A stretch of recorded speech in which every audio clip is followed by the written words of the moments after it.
Hello everyone, how are you? I hope you are doing well. And I am your biology educator Khushboo and मैं आपके लिए लेके आई हूँ human health and disease and microbes in human welfare के question mix question लेके आई हूँ मैं। और इसमें हम आप पूरा चैप्टर आपको रिवाइज कराएंगे, पूरा चैप्टर। जैसा कि मैंने आपको प्लानर में बताया था कि फर्स्ट वीडियो हमारी ह्यूमन हेल्थ एंड डिसीज पे आएगी एंड माइक्रोब्स इन वेलफेयर पे आएगी। तो ये दोनों चैप्टर आपको हम रिवाइज कराएंगे इस वीडियो में क्वेश्चन के थ्रू, मेनली क्वेश्चन के थ्रू। अगर आपको चाहिए कि नहीं हमें एनसीईआरटी भी पढ़नी है, एनसीईआरटी रीडिंग भी करनी है, तो वो भी मैं आपको करा दूंगी। उसके लिए आप मुझे करेंगे क्या, कमेंट। और अपना जो फीडबैक है ना वो कमेंट में ज़रूर दे के आए, क्योंकि मैं उसे पढ़ती हूँ एंड मुझे वहाँ से पता चलता है कि आपको एक्चुअल में क्या चाहिए। अगर आप मुझे बताएंगे नहीं तो मुझे कैसे पता चलेगा कि आपको एक्चुअल में क्या चाहिए। तो आप मुझे बताएं कि आपको क्या चाहिए एंड मैं उसके अकॉर्डिंग भी करूँगी।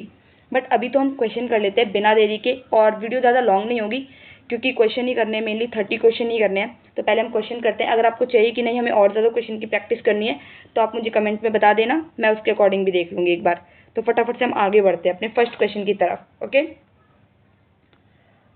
फर्स्ट क्वेश्चन इसने पूछा है, opioid receptor are present in the body in. Opioid के रिसेप्टर कहाँ प्रेजेंट होते हैं? तो पहले तो आप वीडियो रोक के अपना क्वेश्चन अपने आप में आंसर दे लिया करो, फिर उसके बाद मैं आंसर बताने ही वाली हूँ। वैसे भी आंसर मैं बताऊंगी, लेकिन आप भी एक बार वीडियो रोक के अपने आप को आंसर किया करो, फिर आगे बढ़ा करो। इससे पता चलेगा कि आपको क्या आता है और क्या नहीं आता है। तो ओपियोइड के रिसेप्टर्स कहाँ कहाँ प्रेजेंट होते हैं? लंग्स में, सीएनएस में, गैस्ट्रो इंटेस्टिनल ट्रैक्ट में, बोथ 2 and 3। बताओ, हमारे ओपियोइड के रिसेप्टर हमारे प्रेजेंट होते हैं सेंट्रल नर्वस सिस्टम में भी और गैस्ट्रो इंटेस्टिनल ट्रैक्ट में भी।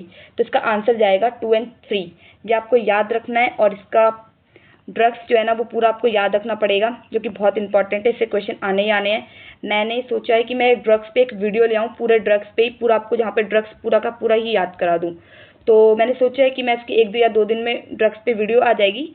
जब तक के लिए आप अभी क्वेश्चन कर लो, बाकी मैं ड्रग्स पे पूरा वीडियो भेज दूंगी, वीडियो अपलोड कर दूंगी, जिससे आपको ड्रग्स पूरा की पूरा याद हो जाएगा। तो correct answer will B 4th।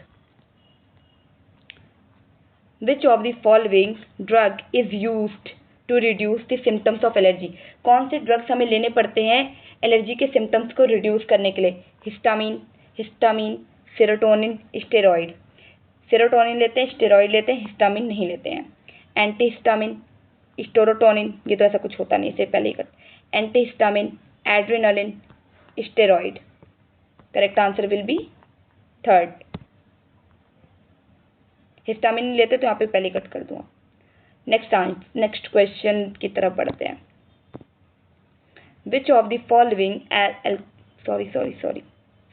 Which of the following alcoholic beverage are produced by distillation of the fermented both?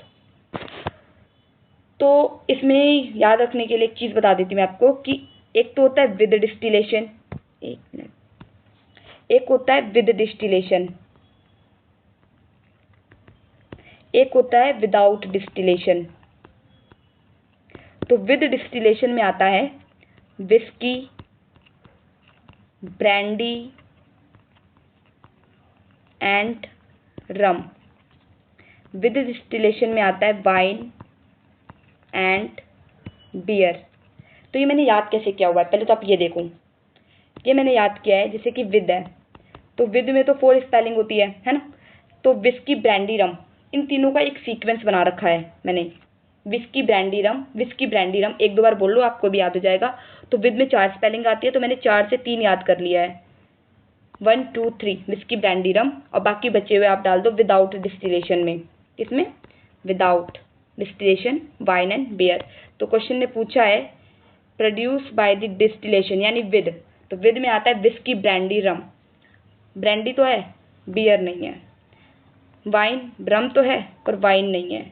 Whisky, brandy and रम, किसमें? With distillation. आई होप ये क्वेश्चन आपको समझ में आया होगा और याद भी हो गया होगा mainly. What is the purpose of Yamuna Action Plan? To build up large number of dam, more pisciculture in Yamuna River, to build up large number of STP, to build up more tourist place, near river. इसका answer जाएगा to build up large. हमें large number of sewage treatment plant बनाने हैं ताकि pollution जो है वो हम कम कर सके। जितने भी रिवर होते हैं उसमें हम डायरेक्टली पॉल्यूशन डिस्चार्ज नहीं कर सकते, उसके लिए हमें सीवेज ट्रीटमेंट प्लांट बनाना पड़ेगा जिसमें पॉल्यूशन जो होगा ना उसको रिड्यूस करेंगे, उसका जो पॉल्यूटेड इन्वायरमेंट है उसको पूरा रिड्यूस करेंगे, तभी तो हम उसे रिवर में डालेंगे। पॉल्यूटेड वाटर को रिवर में नहीं डाल सकते वरना रिवर तो खराब होगा ही होगा और बाकी चीज़ें भी खराब होंगी।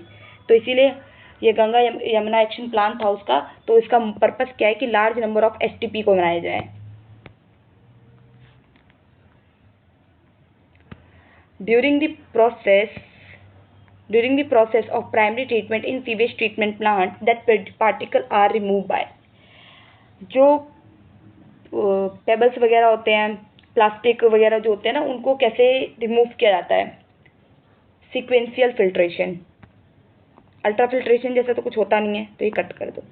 Sequential filtration. और सेडिमेंटेशन किसको कहते हैं? सेडिमेंटेशन उसको कहते हैं जो पानी में स्मॉल पेबल्स मतलब स्मॉल पार्टिकल वगैरह जो धूल मिट्टी कण है और जो मिट्टियाँ वगैरह प्रेजेंट है वो कैसे जाएगी, तो वो सेडिमेंट हो जाता है। उसे कुछ टाइम के लिए यूं ही बस छोड़ दो तो जो सारा छोटा छोटा पार्टिकल होगा जो आंखों से नहीं देख सकते हैं ना, वो यहाँ पे बैठ जाएगा, तो इसको हम कहते हैं सेडिमेंटेशन। ठीक है, आगे बढ़ते हैं। तो आंसर जाएगा sequential filtration. Sequential filtration.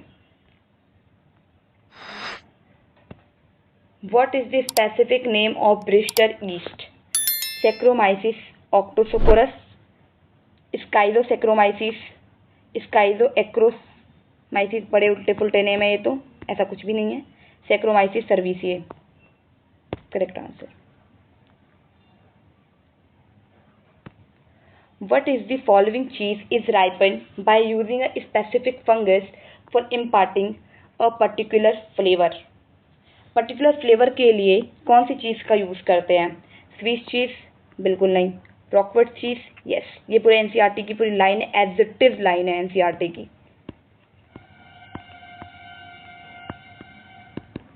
As it is NCERT की लाइन है, तो आप एक बार से देख लेना। कॉटेज चीज़, स्विस चीज़, ऐसा कुछ भी नहीं होता।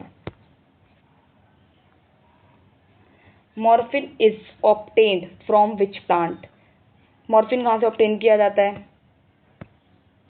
एट्रोपा बेलोडिना, मैग्नीफेरा इंडिका, ये तो मैंगो का साइंटिफिक नेम है। मैंगो का साइंटिफिक नेम है। इरिथ्रोजाइलम कोका, यहाँ से तो कोकेन लेते हैं हम। एक मिनट यार, यहाँ से हम कोकेन लेते हैं, ये कोकेन का है। ये मैंगो का साइंटिफिक नेम है। Papaver seminiferous is the correct answer. यहाँ से मॉर्फिन ऑब्टेन किया जाता है।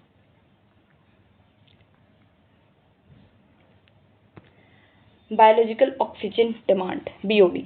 BOD is measure of organic matter present in the water. BOD जो मेजर किया जाता है ऑर्गेनिक मैटर को, प्रेजेंट ऑर्गेनिक मैटर को जब मेजर करते हैं तो वो एक वाटर कितना लीटर होना चाहिए? 1 लीटर। कितना? 1 लीटर वाटर में कितना ऑर्गेनिक मैटर प्रेजेंट है? During the biological treatment of sewage water the process is, मतलब जब बायोलॉजिकल ट्रीटमेंट चल रहा होता है तो बीओडी हम कब तक करेंगे? तो बीओडी मेजर क्या करता है? बीओडी डायरेक्टली मेजर इतना करता है कितना ऑर्गेनिक मैटर हमारे पानी में प्रेजेंट है। जितना बीओडी प्रेजेंट होगा ना उतना वाटर पॉल्यूटेड होगा। तो बीओडी ये टेस्ट करता है, वाटर पॉल्यूटेड। जितना बीओडी होगा ना उतना वाटर पॉल्यूटेड होगा। तो बीओडी ये मेजर करता है। और बीओडी जो ट्रीटमेंट होता है वो कब तक करते हैं? जब तक पूरा बीओडी जो है वो रिड्यूस नहीं हो जाता। तो BOD is elevated? No. Exponentially? No. BOD becomes zero? पूरा जीरो भी नहीं हो सकता क्योंकि पूरा वाटर साफ नहीं हो सकता। तो इसका आंसर जाएगा नन ऑफ दीज। इसका कुछ आंसर होना चाहिए बीओडी रिड्यूस।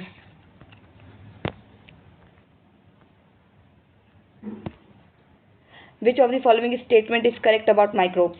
माइक्रोब्स जो होते हैं वो large number of disease cause करते हैं। करेक्ट।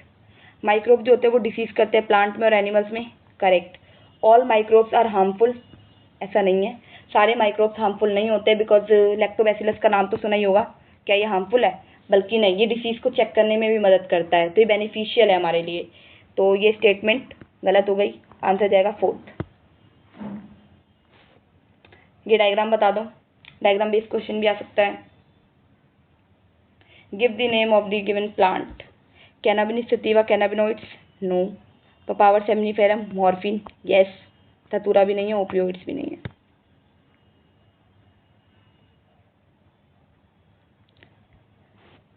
नेक्स्ट क्वेश्चन क्या है हमारा, the chemical substance which are produced by some microbes and can kill और retard the growth of other disease causing microbes are known as.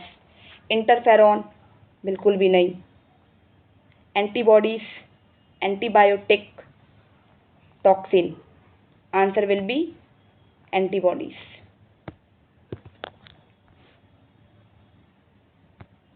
Penicillin जो discovered किया गया था वो चांस डिस्कवरी थी, पेनिसिलिन नोटेटम। ये कहाँ देखा गया था, अनवॉश कल्चर में। अनवॉश कल्चर में देखा गया था, तो ये देखा कहाँ गया था, अनवॉश कल्चर में तो देखा गया था, लेकिन अनवॉश कल्चर में ग्रो क्या कर रहे थे, बताओ। अनवॉश कल्चर में grow staphylococci, streptococci, neurospora, trichoderma. Answer will be staphylococci. एक minute, first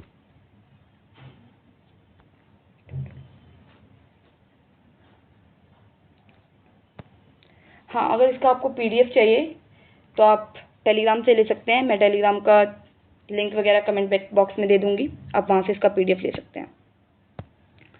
what is the following is give necessary for good health, awareness. बिल्कुल करेक्ट, हमें कौन सी डिसीज़ हुई है हमें उसकी अवेयरनेस होनी चाहिए, तभी तो हम उसका ट्रीटमेंट करा पाएंगे। और गुड हेल्थ के लिए चाहिए कि हमें अवेयरनेस होनी चाहिए डिसीज़ के लिए। Vaccination, time to time vaccination होना चाहिए। Control of vector of disease, जिनके कारण हमें डिसीज़ हो रही है उनको कंट्रोल करना चाहिए कि वो ग्रो ही ना कर पाए। लाइक अपने घर के आसपास कोई भी खड्डा है तो उसमें पानी जमा होता है, तो वहाँ पे पानी जो है ना वो उसको साफ करते रहना चाहिए, वरना वहाँ पे मच्छर वगैरह ग्रो करेंगे, और जब मच्छर वगैरह ग्रो करेंगे तो ऑब्वियस सी बात है डिसीज़ हमको ही होगी। तो इसका आंसर जाएगा all of these. Cannabinoids effect on which organ system of the body. Cannabinoids का इफेक्ट कहाँ कहाँ पड़ता है, मॉर्फिन का इफेक्ट आपने देखा था कहाँ पड़ता है, गैस्ट्रोइंटेस्टिनल ट्रैक्ट में, और एक और इफेक्ट था सेंट्रल नर्वस सिस्टम में। अब कैनाबिनॉइड्स का आप याद कर लो। कैनाबिनॉइड्स का याद करने के लिए, जैसे कैनाबिनॉइड्स भी सी से स्टार्ट होता है, तो ये इफेक्ट आता है कार्डियोवस्कुलर में, तो कार्डियोवस्कुलर भी सी से स्टार्ट होता है, तो आप ऐसे याद कर सकते हैं। ये सिर्फ याद करने के लिए है, ठीक है, ऐसा नहीं है कि कुछ भी अगर सी से कुछ भी स्टार्ट हो रहा है तो कुछ भी। House fly act as a mechanical carrier. मच्छरों, जो घर में रहने वाली मच्छियाँ, house fly act as a mechanical carrier. H I V तो स्प्रेड होता है, इसके लिए कोई वेक्टर की ज़रूरत नहीं है। फ्लायरेसिस, अमीबियोसिस, मलेरिया। इसका आंसर है amoebiasis. Metastasis is the most feared property of malignant tumour. ये आपको याद होना चाहिए। देखो, एड्स का तो कोई लेना देना नहीं है यहाँ पे, तो काट दो। बिनाइन ट्यूमर और मैलिग्नेंट ट्यूमर का देख लेते हैं। कॉमन कॉल्ड किसके थ्रू होता है, राइनो वायरस के थ्रू, राइनो वायरस। इसमें आपको दवाई वाई लेने की भी ज़रूरत नहीं है, 3 से 4 दिन के बाद फिर ठीक हो जाता है।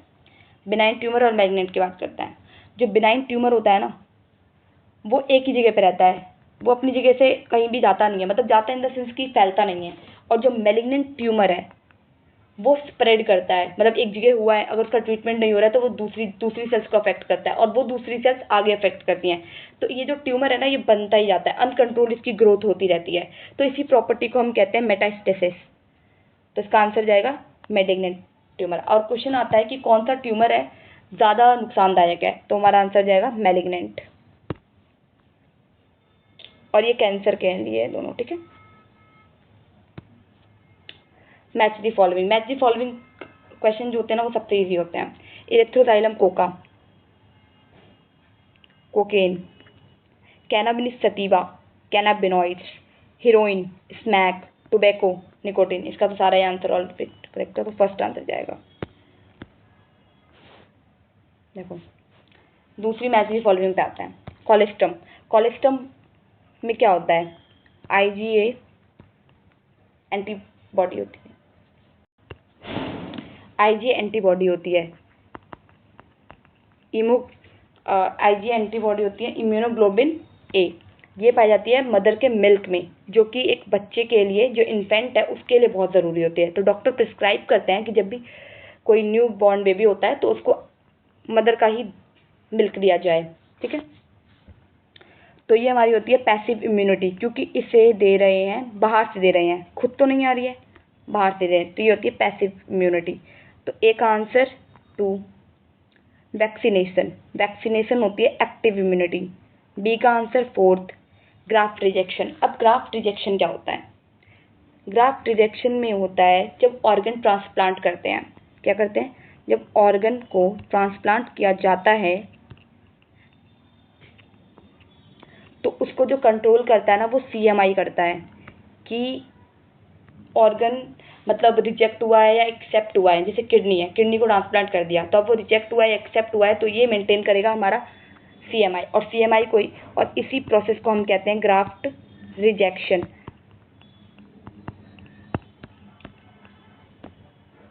तो ग्राफ्ट रिजेक्शन का आ गया सीएमआई, और बाकी बचा हुआ एंटीबॉडी, तो ह्यूमरल इम्यूनिटी। तो आंसर 2। नेक्स्ट क्वेश्चन, डिसीज और infection which are transmitted through sexual intercourse. Sexual intercourse द्वारा कौन सी बीमारियां फैली जाती हैं? एसटीडी, नाम से पता लग रहा है, सेक्सुअली ट्रांसमिटेड डिसीज। वेंडल डिसीज, ये वायरल डिसीज होती है, ये भी ऐसे ही फैलती है। रिप्रोडक्टिव ट्रैक्ट इन्फेक्शन, ये भी ऐसे ही फैलता है। तो all of the above. Pathogen of typhoid enter the body through mosquito bite, बिल्कुल नहीं। इनहेलिंग द एरिसोल्स, बिल्कुल भी नहीं। Contaminated food and water, yes. हाँ, एक और इसका बैक्टीरिया का नाम बता दो आप एक बार। साल्मोनेला टाइफी, टाइफी, ठीक है। और ये अटैक करता है स्मॉल इंटेस्टाइन पे। इसके सिम्टम्स एक बार देख लेना। और एक और इम्पॉर्टेंट बात कि स्मॉल इंटेस्टाइन में तो ये एक्ट करता है, बट हाँ, अगर इसका ट्रीटमेंट नहीं किया जाता है तो ये करता क्या है कि स्मॉल इंटेस्टाइन में ना परफोरेशन कर देता है, मतलब होल कर देता है। तो इसके कारण उस व्यक्ति की डेथ भी हो सकती है। तो काफ़ी सीवियर केसेस बन सकते हैं। AIDS and cancer are example of. AIDS क्या है? इन्फेक्शियस डिसीज़ है। और कैंसर किसी को देख के नहीं फैलता। एड्स भी ऐसे ही है, किसी को देख के नहीं फैलता, कोई छुआछूत की बीमारी नहीं है, बल्कि sexual intercourse, second blood transfusion, third needle वगैरह के थ्रू फैलता है। और जो कैंसर है वो तो नॉन इन्फेक्शियस है, वो अदर किसी रीज़न की वजह से हो सकता है, लाइक एक्सरे वगैरह, और भी अदर रीजन हो सकते हैं। तो S infectious and cancer non infectious. Infectious का मतलब होता है जो फैलती हो, नॉन इन्फेक्शियस का मतलब है जो नहीं फैलती। पेशेंट जब सर्जरी करता है तो वो कौन से ड्रग देगा पेशेंट को? पेशेंट नहीं, एक्चुअली जब डॉक्टर पेशेंट की सर्जरी करता है तब। तो आंसर जाएगा मॉर्फिन, क्योंकि मॉर्फिन क्या है? एक सेडेटिव पेन किलर है, ठीक है। और ये तो आप देखते बता सकते हैं, ये सब हमारे ड्रग्स वगैरह में आते हैं, हशीश, चरस, गांजा, कोकेन। मॉर्फिन भी ड्रग्स में ही है, सारी दवाइयाँ जो आती है वो ड्रग्स के अंदर ही आती हैं, बट मॉर्फिन एक सेडेटिव पेन किलर की तरह काम करता है। The exaggerated response of the immune system to certain antigen present in environment is called। बताओ, exaggerated मतलब होता है एक्स्ट्रा, मतलब एक्स्ट्रा रिस्पॉन्स कर रहे हैं एनवायरनमेंट को देखकर। तो होता क्या है कि अगर आप कहीं भी जाते हैं और कहीं पॉल्यूशन ज़्यादा होता है तो आपको तुरंत छींके वगैरह आनी स्टार्ट हो जाती हैं, आंखों में पानी वगैरह स्टार्ट हो जाता है, आपको एलर्जेंस जो होते हैं उससे एलर्जी रहती है मेनली। तो इस बीमारी को हम कहते हैं एलर्जी, नॉट इम्यूनिटी पैसिव इनेट, ये सब ऐसा कुछ भी नहीं होता। तो इसको हम कहते हैं एलर्जी। ये एलर्जी के सिम्टम्स होते हैं कि आपको इन्वायरमेंट पॉल्यूटेड एरिया में जाते हैं तो आपको छींके वगैरह आने लगती है, तो ये कहीं ना कहीं एलर्जी के सिम्टम्स है।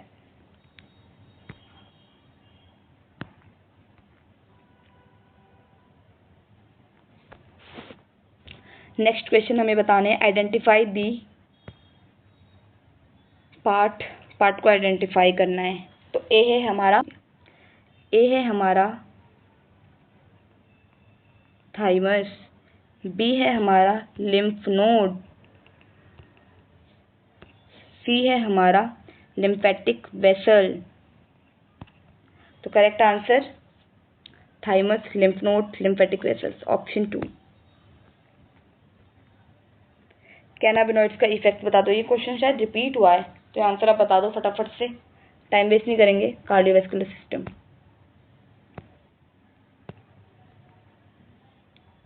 ये हमारा था लास्ट क्वेश्चन, और आपकी नेक्स्ट वीडियो आएगी कल, जिसमें जो प्लानर के अकॉर्डिंग था वही हम फॉलो करेंगे। जब तक के लिए थैंक यू, बाय बाय।